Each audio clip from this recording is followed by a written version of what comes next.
Let's pretend as if I was introducing myself for the first time. What is the primary question you would ask me?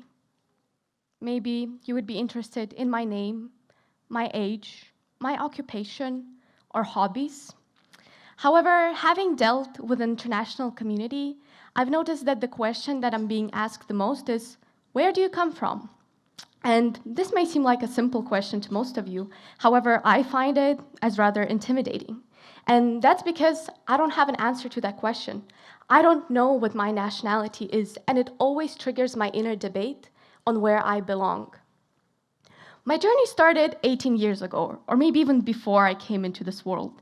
You see, I was born with a Lithuanian surname in a country that expected me to be an Ivanova.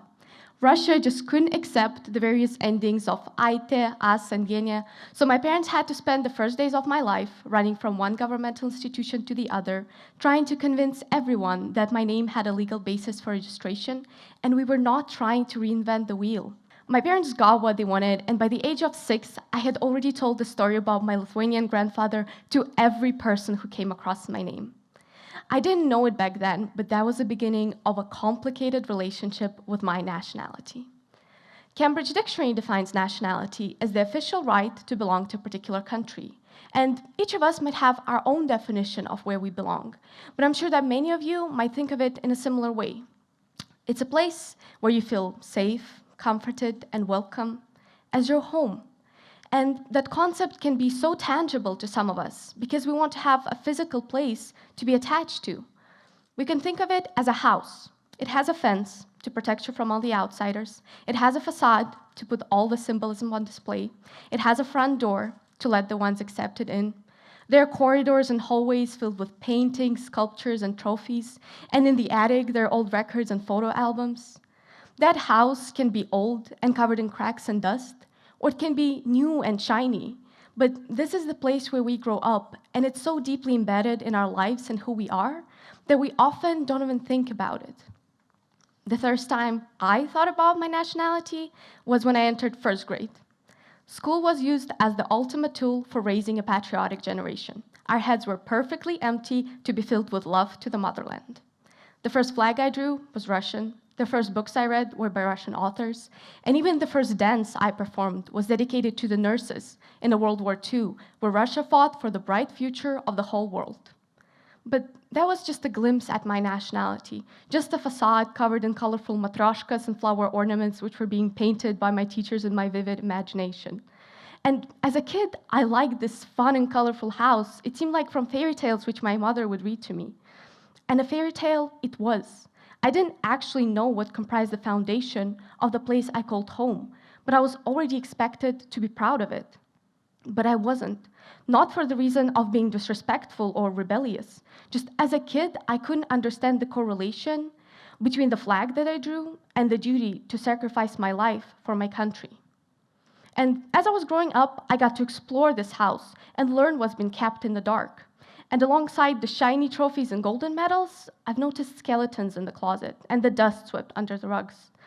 It seemed like my nationality didn't live up to what it was supposed to be, but I was the only person noticing these broken bits and pieces, while my government, on the contrary, just kept sticking layers of shiny wallpaper and filling every corner with pro-Russian movies, historic movies, and propaganda. And soon I even started noticing that my friends and teachers switched from chatting about school life to talking about the toxicity of the West and the righteousness of our government. It seemed like everywhere I went, I was supposed to praise my great motherland, but I didn't want to. Not only did I not feel proud, but I was actually terrified of what my country has become. And in a way, it made me feel guilty, as if I failed to fulfill this role of a proud citizen I was supposed to be. But I had to face it. Russia was no longer the place where I felt safe, welcome, and comforted. I have become a stranger in my own house. So the options that I had were right in front of me. I could either jump over the fence and risk not ever finding another home, or stay within the boundary and risk not ever feeling at home. So I jumped. Quite literally. On the day my parents and I were leaving, we only had a suitcase each and a one-way ticket. We were afraid that if anyone, and I mean anyone including our friends, was to find out ahead, we could potentially be stopped at the border. And I even remember when I was applying to Vilnius International School, my mom and I came up with this elaborate story about a summer English program organized by a school in Vilnius. Because we were afraid that our true plans were uncovered, but never came true, we could face social exclusion and judgment. And that's because in Russia, it is generally believed that there's no place better than the communist paradise. And leaving the country is not just seen as taboo, but rather as picking the side of the enemy. So I was being put in a position where I either had to choose ignorance, stay in Russia and remain a loyal citizen, or choose betrayal and leave the country. And as guilty as I felt, I knew that I could no longer pretend to be devoted to this fabricated dreamland. But no sooner had I moved to Lithuania than I realized that me leaving Russia didn't equal to Russia leaving me. And that's because everybody saw me as Russian and thought that I complied with the values and stereotypes attached to this label. But I didn't. And especially knowing the tragic history between Lithuania and the Soviet Union, I felt the urge to prove to everyone that I was the opposite of what they expected me to be. So in a sense, I became anti-Russian. Now I would only mention the issues attached to politics, economy, and the nationalistic mindset, and I would never bring up the good virtues of the country, even though I do think that Russians have amazing traits like creativity, bravery, and boldness. But all of that pride, alongside the trophies and the medals, was fading away because I kept shutting it out with this desperate desire to be something that I'm not. I wanted to do everything in my power to forget about the home that I had and find a new one, proving that I'm anything but Russian. And my name and ancestry gave me the perfect basis. I saw it as my chance to say that you've got it all wrong. I've been Lithuanian this whole time. So I tried to prove to every person I met that I can be a Lithuanian, which meant to know the history, the values, the traditions, celebrate national holidays, and speak the language.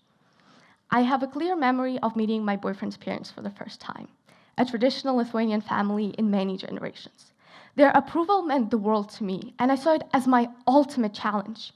So in order to create a better impression, I was strongly advised to tell that I'd been separated from my great Lithuanian native land, but now I came back to my roots to be where I really belonged. However, all of that proved to be useless as my limited language skills didn't allow me to lead the conversation in Lithuanian, and I was forced to speak Russian. There was nothing but smoke and mirrors. I could never be an equal to them, and even if I got a Lithuanian passport, that official right, it still wouldn't make me belong. I had no place to claim my own. The home that I had abandoned, and the home that I wanted to have was out of reach. And even though you might not relate to the experience that I had, you might relate to this frustration of being unable to fit in and having to explain myself to often complete strangers.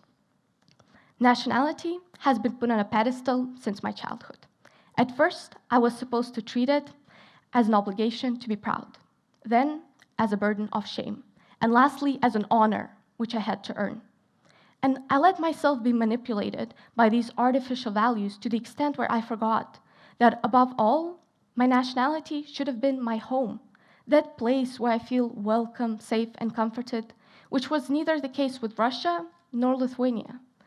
I got tired of having to pick sides, so I turned to the one place where I didn't feel judged, my family. And this is when I realized that my home has been right there all along. I didn't need a country to feel like I belong. And of course, that might not be the case for you. And if so, then embrace your culture and pass it on to the next generations. But remember that belonging is not about where we come from, but where we come back to. Thank you.